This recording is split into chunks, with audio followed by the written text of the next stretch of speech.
Anak ka ng pu. Anak ka ng pu.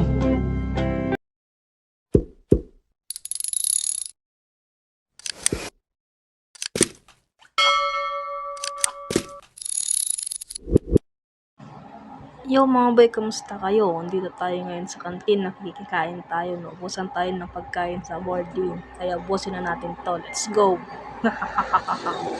Kasi self, hindi mo na rin pupuntahan mo. Ngayon naman, kukuha tayo ng ulam natin. Lahat ng yan, kukunin natin. Pero lang yung fish.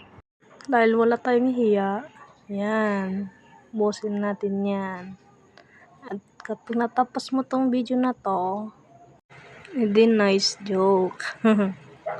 Ilang tagal mo kumuha self, ginagawa mo. Yun naman. Uy, sumasama pa yung sili. Sarap naman yan. Ayan, tapos na ako kumuha. Tara na, sa lamesa. Yung mga kasama kong ugok. Bye! A few moments. Joke. So, ito nakakain na ako. Ang saya-saya naman ng bata na yan. Kakain na. Hindi na pa ako kumain dyan kasi ang dami nakatingin.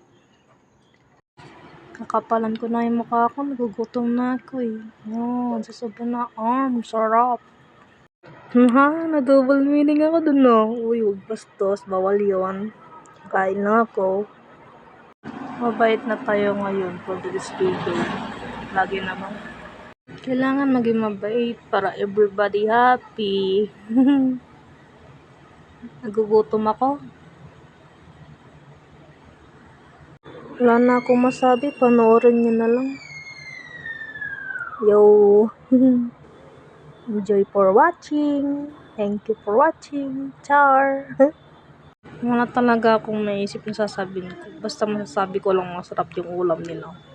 Kasi libre. At meron pang kasamang tandaran, sabaw na masarap. Dahil sa sobrang sarap, naubos ko. Hala, may takoyaki pa silang binigay. Sarap naman. Sarap. Another one. Isa pa nga. Sarap talaga eh. Isa pa.